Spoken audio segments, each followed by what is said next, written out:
Hi everybody, I'm back and now I'm going to explain Unit 2, and the title of Unit 2 is Caught in the Rush. Caught in the rush basically means in the middle of traffic. Rush refers to rush hour, which is when traffic is at its worst. So caught in the rush basically means in the middle of traffic. Okay? And let's continue with activity 1, word power. We're gonna learn some vocabulary related to compound nouns. Okay, and the idea is to match the words in column A and B to make compound nouns. So, for example, we're gonna make words such as subway station, taxi stand, bicycle lane. Okay, so we start with bicycle. We can say a bicycle lane. Okay, bus stop, news station, parking parking space, street light, subway station or subway system. Lots of these have more than one option. Taxi stand, it says it here, it's a place where you stop taxis. Traffic jam, it's when traffic when traffic is bumper to bumper, yeah, and traffic barely moves. It goes really slow, so you have a traffic jam. And train station, train light, I suppose. Okay. Which of these things can you find where you live? Well, Cali has bicycle lanes. There is a bus system here. It's called the Mio. Yes. There are parking spaces around the city, etc. Okay, so let's continue with activity 2, perspectives, transportation services. Okay, so it says, listen to these comments about transportation services. That is the first objective of the unit, is to talk about transportation services. So here we have 3 examples. I think there are too many cars on the road. All the cars, taxis, and buses make it really dangerous for bicycles. There is too much traffic. Number 2, what about the buses? They are old, slow, and cause too much pollution. I think there should be less pollution in the city. And number 3, there should be fewer cars, but I think that the biggest problem is parking. There just isn't enough parking. Okay? Like I explained in class, the grammar of the unit is quantifiers. So here we can identify some quantifiers. Too many cars, all, yes, and too much are quantifiers. Okay, what about the buses? They are also too much pollution, too many count, too much non count. Okay, I think there should be less pollution in the city. Okay, less pollution, less is a quantifier that goes with non count nouns. And here we have fewer, which is the same, which has the same meaning as less, yes, but the difference is that it works with or goes with count nouns. Fewer cars, fewer students, fewer problems, but less pollution, less corruption, less trouble. Okay. And but I think that the biggest problem is parking. There just isn't enough parking. Enough, okay, is a quantifier as well. Okay, so let's move on to activity 3, grammar focus, adverbs of quantity. Okay, quantifiers, basically. Um, Too many, fewer, more. Okay, I'm gonna read the sentences. With count nouns, there are too many cars. There should be fewer cars. We need more subway lines. There aren't enough buses. With noun count nouns, there is too much traffic. There should be less pollution. We need more public transportation. There isn't enough parking. Okay, so the difference here is count nouns and non count nouns. And then we had an activity. The activity is to use the quantifiers, yes, to complete the statements about transportation problems. So there are uh, too many police officers, okay, in the picture. There should be fewer cars in Cali. There should be fewer cars in the city. There is um, too much public transportation. The government needs to build more highways. Okay, as we can see here, more goes with both count and non count. Okay, so we don't have to take any differences into consideration here. Okay, there, etc. Okay, we're not gonna do it all. Okay, activity B. Write sentences about the city or town you are living in. Okay, most of you live in Cali, others live in Guachane, others live in neighboring cities and towns. Okay, so write sentences about where you live. The city, Cali, should provide more security. Okay, more safety. The city should provide more cameras, let's say, closed circuit cameras. We have too many buses on the street, and we have too many taxis as well. There's too much traffic in Cali. Remember, traffic is a non count noun. There's too much pollution in Cali as well. Okay. Number four, there isn't enough safety. There isn't enough police. Okay. If it were police officers, it would be plural. There aren't enough police officers. But police is a non count noun, so you would say there isn't enough police in general. Okay. There should be fewer cars on the road. We don't have enough bicycle lanes, etc. Okay.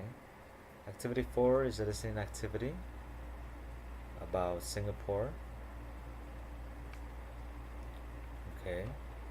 Let's continue with activity 5. Which of these transportation services are available in your city or town? Okay. All of them are available except a subway system. Cali doesn't have a subway system. And it seems to have a train system, but I don't know if it works or not. I know there are railroad tracks that run alongside, I think it's 8th Street, Caradoctao. There are like some train tracks. Oh no no no! It's um Avenida Cuarta, where there are like train tracks that go by this that run along alongside of the bus terminal. But I've never really seen it working. Okay, so I don't know if we really have it. Okay, so how would you rate the transportation services where you live? Okay, we're not gonna do this now. But if I were to rate the bus system in Cali, I would say that it is terrible and it needs improvement.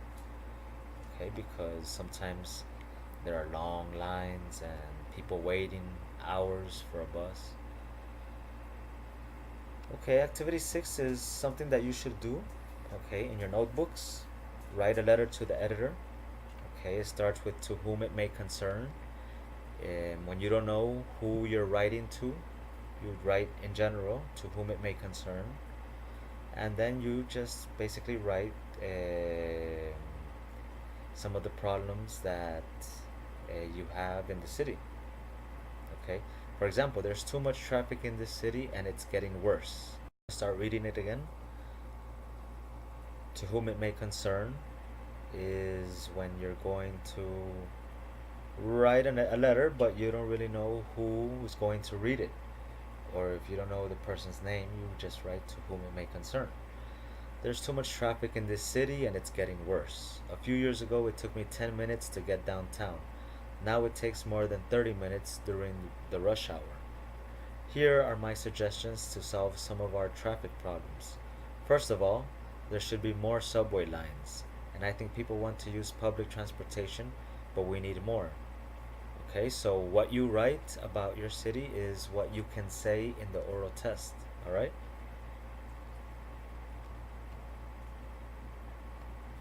Okay, so here we continue with activity 7, snapshot. And here we have some questions. Remember, the second objective of the unit was ask indirect questions. So first we need to be aware of what a direct question is and what an indirect question is. Okay, so a direct question is, let's say, the questions you have learned throughout levels 1, 2, 3, and 4 are generally direct questions. Questions like, what time is it? Where are you from? What's your name? Where do you live? What do you study? These are all examples of direct questions. Okay. Here we have another list of common direct questions. How much do cabs cost? Where can I get a map?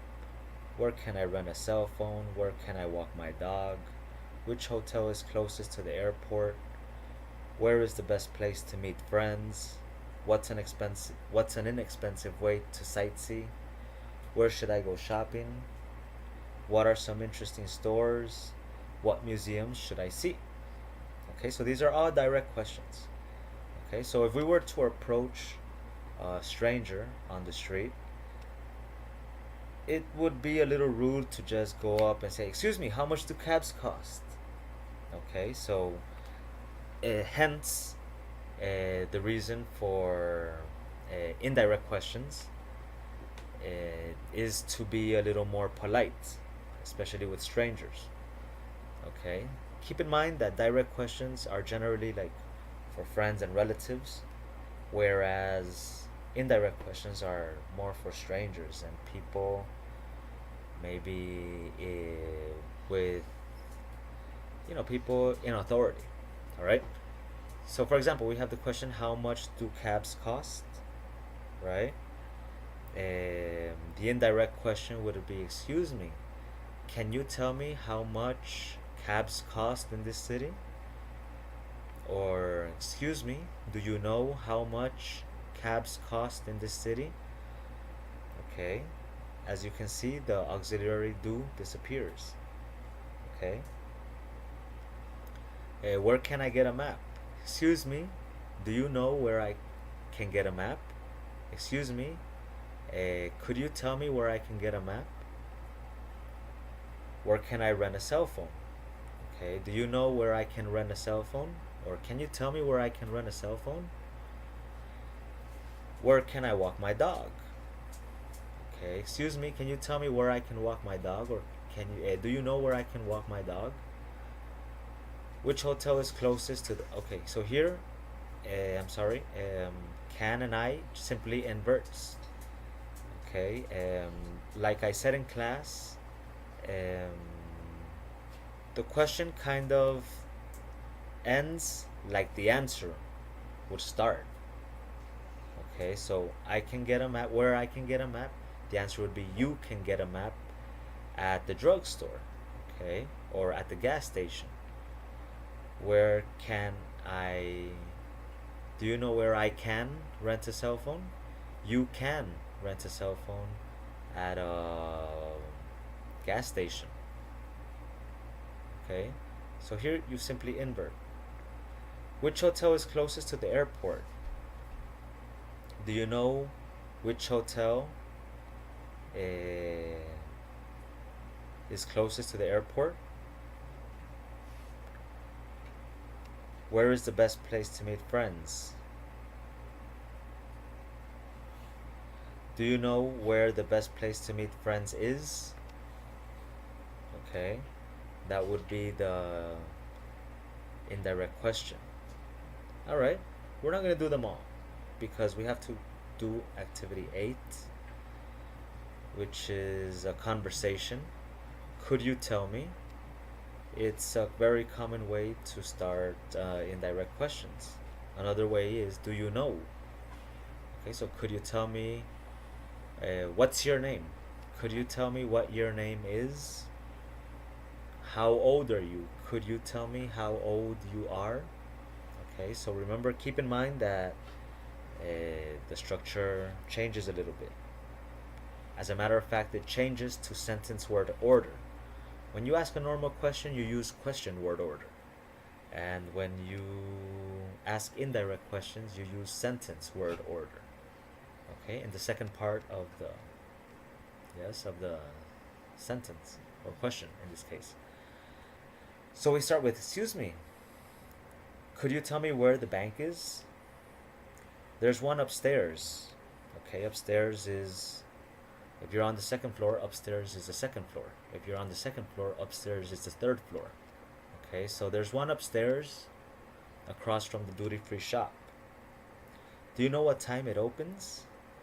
It should be open now. It opens at 8 a.m. Oh, good. And can you tell me how often the buses leave for the city?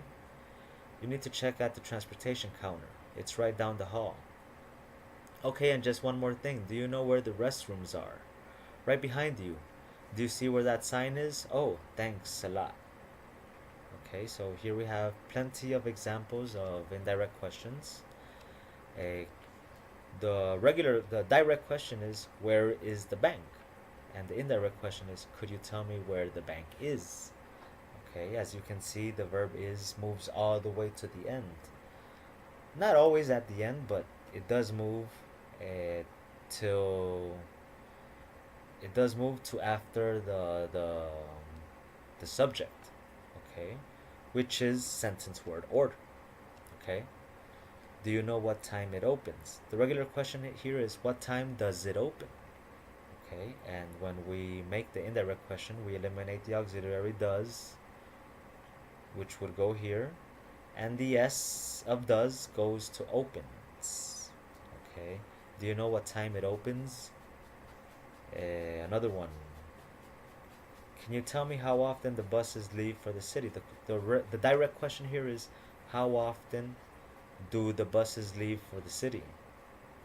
Okay, and the indirect question is, can you tell me how often the buses leave for the city? Like I said before, the auxiliary, how often do, the auxiliary disappears. Okay, I'm not going to explain them all because there are more examples in the grammar focus, and some of the examples are repeated. Okay, so like I said before, where is the bank? Could you tell me where the bank is? Okay, the verb moves to after the subject. Okay, it's like a sentence, like the answer. Could you tell me where the bank is? Yes, the bank is down the street. The bank is on the corner. Do you know where the restrooms are? The answer would be, the restrooms are down the hall. The restrooms are on the second floor. Okay. With do or did, how often do the buses leave? As you can see, like I said before, and as you can see here, the auxiliary disappears. And you have to take into consideration third person. Here, the S goes to the verb, and here do doesn't have an S, so leave won't have an S either. Okay, and in the past tense, did, the auxiliary disappears. Do you know when flight 566 arrived? Okay, here is When did flight 566 arrive? And here is, do you know when flight? Okay, so let's do the activity real quick. Write indirect questions using these WH questions. So how much does a newspaper cost? Excuse me, can you tell me how much a newspaper costs? So it would end in S. Where is the nearest cash machine? Excuse me, do you know where the nearest cash machine is? Or can you tell me where the nearest cash machine is?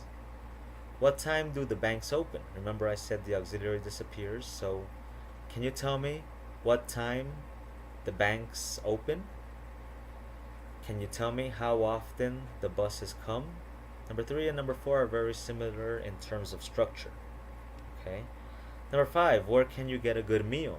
Remember, a meal is a lunch or dinner or breakfast. Okay, they are all meals. As a matter of fact, you should have 3 meals a day. That's what doctors recommend. Okay, so where can you get a good meal? Here the auxiliary is can, but when it's can, it doesn't disappear because you use them in sentences. Okay, so you would need it in a sentence as well. So where can you get a good meal? Excuse me, could you tell me where you can get a good meal? Or excuse me, can you tell me where I can get a good meal around here? Sounds more natural. Okay, so how late do the nightclubs stay open? Okay, if you're the type of guy that likes to go partying, you would ask this question. Excuse me, can you tell me how late the nightclubs stay open? Okay, the auxiliary disappears. Okay, etc., etc. Alright, guys? Let's do the last one, number 8. What is the best hotel in the area? Could you tell me what the best hotel in the area is? Could you tell me what the best hotel in the area is? Okay, guys, so this is basically the sentence. The answer, I'm sorry. The indirect question. Alright, so here we have pronunciation, syllable stress, listen and practice. So here we have some words: subway, traffic, garage, police. Okay, listen to the stress in these words, write them in the correct column: buses, newsstand, hotel, taxis, improve, provide, public, machine. Okay. Speaking, what do you know? Complete the chart with indirect questions. Where is the tourist information center? Excuse me, can you tell me where the tourist information center is? What time do the stores close? Excuse me, could you tell me what time the stores close? Excuse me, can you tell me where the nearest hospital is? Excuse me, can you tell me how much a taxi to the airport costs? With S, because of this ES. And all of this disappears. Where can I find a good shopping mall? Excuse me, can you tell me where I can find a good shopping mall? Where I can find, etc., etc. Okay. So here in the reading, okay guys, I recommend that you do the reading at home. It's really important to practice. Remember, in the first written test and the second written test, there are short articles and comprehension questions. So this will help you prepare for that. Okay. So basically it says new ways of getting around. Okay, look at the pictures and skim the article. Here are some of the best inventions for getting around on land and sea. Okay guys, so I recommend you read the article and answer the comprehension questions. Which inventions have motors? Where do you put your feet in the wheelman? How do you steer the wheelman? What makes the trick scooter stable, etc. Okay, do activities A and B. Alright, guys, thank you very much for watching. Till next time,